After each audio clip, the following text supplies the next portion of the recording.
पंडित सुंदरलाल शर्मा मुक्त विश्वविद्यालय छत्तीसगढ़ द्वारा कार्यक्रम उच्च शिक्षा आपके द्वार अरपा रेडियो बिलासपुर द्वारा प्रसारित।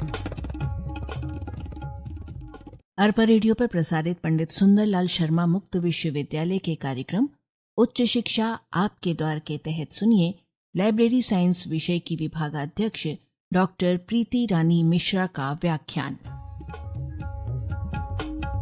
सपनों को हकीकत में बदलना नामुमकिन नहीं। सुनते रहिए उच्च शिक्षा आपके द्वार।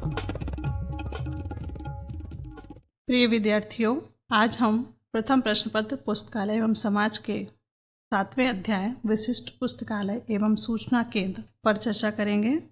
शोध एवं विकास कार्य, व्यवसाय, उद्योग एवं सरकारी एवं इस प्रकार की अन्य संगठनों की विविध गतिविधियों से संबंधित सूचनापरक आवश्यकताओं को पूरा करने के लिए विशिष्ट पुस्तकालयों की स्थापना स्वाभाविक रूप से हुई है।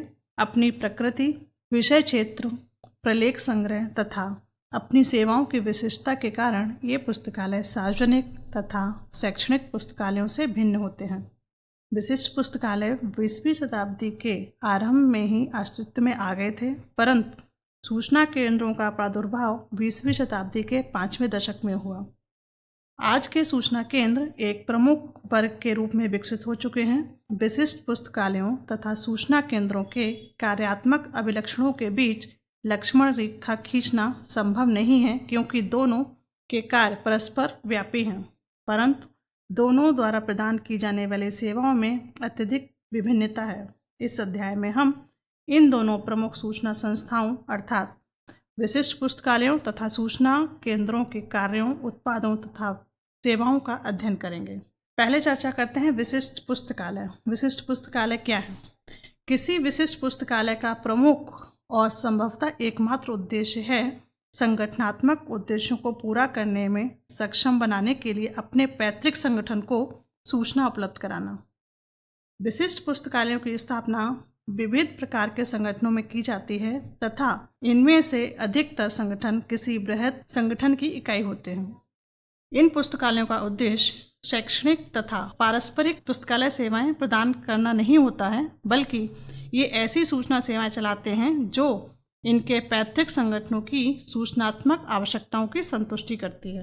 विशिष्ट पुस्तकालयों की स्थापना सरकारी विभागों, अनुसंधान एवं विकास प्रतिष्ठानों, निदेशालयों, औद्योगिक एवं व्यावसायिक प्रतिष्ठानों, व्यावसायिक संघों, व्यापार एवं व्यवसाय से संबंधित संघों, अस्पतालों तथा स्वास्थ्य सेवा से संबंधित संस्थाओं इत्यादि में की जाती है। पाठकों को किसी विशेष वर्ग, किसी विषय विशेष के ऊपर कार्य करने वाले विशेषज्ञों या विशेष प्रकार के प्रलेखों के संग्रह के लिए भी विशिष्ट पुस्तकालयों की स्थापना की जाती है। अब बात करते हैं विशिष्ट पुस्तकालय के कार्य क्या है। विशिष्ट पुस्तकालय ज्ञान के उत्पादन, भंडारण तथा उपयोग के ऊर्जा केंद्र हैं। इनके द्वारा कुछ कार्यों को जो मेन कार्य हैं वो इस प्रकार हैं, जैसे अपने पैतृक संस्थान के निरंतर विकासशील आवश्यकताओं को ध्यान में रखते हुए सूचना तथा आंकड़ों का संग्रह, रख रखाव, भंडारण तथा पुनः प्राप्ति करना, सूचना तथा आंकड़ों का विश्लेषण करना, संश्लेषण करना तथा मूल्यांकन करना, समालोचनात्मक समीक्षाएं, मोनोग्राफ्स, प्रतिवेदन तथा संकलन उपलब्ध कराना, समालोचनात्मक सूचनाओं का संग्रह तैयार करना, यथा वस्तु स्थित प्रतिवेदन अर्थात state of the art report उपलब्ध कराना, किसी सूचना से संबंधित पूछताछ के उत्तर उपलब्ध कराना, रीप्रिंट, ग्रंथ सूची तथा संदर्भ उपलब्ध कराना, साहित्य खोज तथा अनुवाद सेवाएं चलाना, एब्स्ट्रैक्टिंग, इंडेक्सिंग तथा एक्सट्रैक्टिंग सेवा उपलब्ध कराना, अधिग्रहित पुस्तकों की सूची, bulletins, news letters, handbooks, manuals आदि तैयार करना, नवीन सूचना तथा सूचना से चयनित प्रसारण द्वारा शोध कार्य को उत्प्रेरित करना। इन कार्यों के अतिरिक्त विशिष्ट पुस्तकालय कुछ और भी कार्यों को पूरा करते हैं, जैसे सिंपल ऑर्डर रिकॉर्ड स्थापित करना, पुस्तकालय में किस विषय का संग्रह दुर्लभ है यह जानने के लिए पुस्तकालय के प्रलेख संग्रह की समीक्षा करना तथा कार्य निष्पादन की मूल्यांकन करने के लिए एक मॉनिटरिंग सिस्टम को विकसित करना। ये कुछ विशिष्ट पुस्तकालय के कार्य हैं। अब बात करते हैं विशिष्ट पुस्तकालय के लक्षण क्या हैं। पहले लक्षणों की बात करते हैं। विशिष्ट पुस्तकालयों की समस्त गतिविधियों के मूल में 2 प्रमुख सूचना सेवाएं हैं जिन्हें वे उपलब्ध कराते हैं। इसमें पहली सेवा है मांग आधारित सूचना सेवा, जिसके अंतर्गत संदर्भों तथा साहित्य की खोज कर पाठक द्वारा मांगी गई सूचना उपलब्ध कराई जाती है। दूसरी सेवा अनुमान आधारित या अनुमानित सूचना सेवा है, जिसके अंतर्गत पाठकों को भावी आवश्यकताओं का अनुमान लगाकर उन्हें सामयिक सूचना की अद्यतन जानकारी देने के लिए इंडेक्सिंग तथा एब्स्ट्रैक्टिंग की सेवाएं प्रदान की जाती हैं। पुस्तकालय द्वारा दी जाने वाली सेवाओं के प्रकार एवं विस्तार के आधार पर पुस्तकालय के प्रलेख संग्रह का विकास, प्रलेखों का प्रक्रियाकरण एवं व्यवस्थापन तथा नियुक्त किए गए कर्मचारियों की संख्या इत्यादि का निर्धारण किया जाता है। इसका एक प्रमुख अभिलक्षण यह है कि प्रलेख संग्रह का विकास। अपनी सूचना सेवाएं सुचारू रूप से चलाने के लिए विशिष्ट पुस्तकालयों के क्रियात्मक प्रलेख संग्रह रखा जाता है। इस संग्रह में नवीन सूचना पर बल दिया जाता है और साथ ही अतीतात्मक सूचना भी रखी जाती है। प्रलेखों का चयन पैतृक संगठन द्वारा चलाए जाने वाले कार्यक्रमों तथा परियोजनाओं पर आधारित होता है। विशिष्ट पुस्तकालयों के प्रलेख संग्रह का एक विशिष्ट लक्षण यह होता है कि यह स्थिर नहीं होता बल्कि गत्यात्मक होता है तथा पैतृक संगठन द्वारा चलाए जाने वाले नए कार्यक्रमों तथा गतिविधियों के साथ परिवर्तित होता रहता है। पैतृक संगठन में आए प्रत्येक बदलाव या परिवर्तन में पुस्तकालय पर भी प्रभाव पड़ता है और अपने प्रलेख संग्रह तथा सेवाओं में भी इसको बदलाव लाना पड़ता है।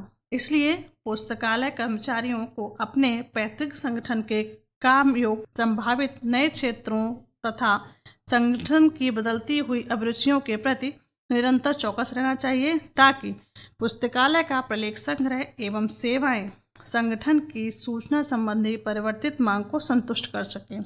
अब दूसरा जो इसका अभिलक्षण है वो है प्रक्रियाकरण एवं व्यवस्थापन। अपने प्रलेख संग्रह के व्यवस्थापन के लिए विशिष्ट पुस्तकालय विविध विधियां अपनाते हैं। प्रलेखों को कैसे रखा जाए इसका निर्माण उसके उपयोग के आधार पर किया जाता है। प्रसूचियों, अनुक्रमणिकाओं तथा सारों के उपयोग की सुविधा पैतृक संगठन की गतिविधियों की विस्तार सीमा तथा विस्तार क्षेत्र के आधार पर सुनिश्चित की जाती है। यथासंभव सरल वर्गीकरण पद्धति, प्रसूचीकरण संहिता तथा अनुक्रमणीकरण प्रणाली को चुना जाता है, परंतु इसका ध्यान अवश्य रखा जाता है कि पुस्तकालय की अपेक्षाओं को प्रभावी ढंग से पूरा कर सके। तीसरा इसका जो एक अभिलक्षण है वो है इसकी सेवाएं। संदर्भ सेवाएं विशिष्ट पुस्तकालयों द्वारा दी जाने वाली संदर्भ एवं शोध सेवाओं के अंतर्गत सरल संदर्भ प्रश्नों के उत्तर देने से लेकर साहित्य खोज से संबंधित जटिल सेवाएं तक रखी जाती है। साहित्य खोज सेवा में पाठकों का सामान्य सहायता की जाती है, परंतु मांगी गई सूचना का पता लगाने तथा उसे पाठक तक पहुंचाने में सूचना विशेषज्ञों की सहायता ली जाती है। वस्तुतः यह विशेषज्ञता विशिष्ट पुस्तकालय के कर्मचारियों में ही विकसित की जाती है ताकि वे सूचना संचालन से संबंधित जटिल समस्याओं को सुलझा सकें। कुछ विशिष्ट पुस्तकालय अनुवाद सेवा भी उपलब्ध कराते हैं, जो कुछ पुस्तकालय अनुसंधान सेवा स्वयं ही देते हैं या किसी बाह्य एजेंसी के माध्यम से अनुवाद सेवा उपलब्ध कराते हैं। पुस्तकालय की गतिविधियों एवं सेवाओं से पर्याप्त लाभ लेने के लिए पुस्तकालय कर्मचारियों तथा पाठकों के बीच निकट एवं कार्यात्मक संबंध का होना आवश्यक है। विशिष्ट पुस्तकालयों द्वारा दी जाने वाली सेवाओं के अंतर्गत करंट अवेयरनेस सर्विस यानी कि सामयिक जागरूकता एवं परिसंचालन सेवा, अनुमानित सेवा, सूचना की पुनः प्राप्ति, इंफॉर्मेशन रिट्राइवल, बुलेटिन का प्रकाशन तथा कार्मिक एवं कर्मचारियों को विषय विशेषज्ञ के रूप में तैयार करना आदि सेवाएं दी जाती हैं। अब बात करते हैं सूचना केंद्रों की। अभी हमने चर्चा की कि व्यवसाय, व्यापार, वाणिज्यिक प्रतिष्ठान, शोध संस्थानों तथा सरकारी विभागों के विभिन्न कार्यों एवं गतिविधियों को समर्थन देने के लिए 20वीं शताब्दी के आरंभ में विशिष्ट पुस्तकालयों का विकास हुआ और धीरे धीरे इनकी संख्या बढ़ती गई। द्वितीय विश्व युद्ध के बाद इन गतिविधियों को तीव्र विस्तार हुआ। लक्ष्य आधारित राष्ट्रीय शोध परियोजनाओं तथा सामयिक एवं आर्थिक विकास के लिए सरकार द्वारा चलाए जाने वाले कार्यक्रमों के कारण विशिष्ट पुस्तकालयों की स्थिति और मजबूत हुई। इन गतिविधियों के फलस्वरूप सूचना सेवाओं के आयोजन के लिए विशिष्ट सूचना केंद्र उभर कर सामने आए।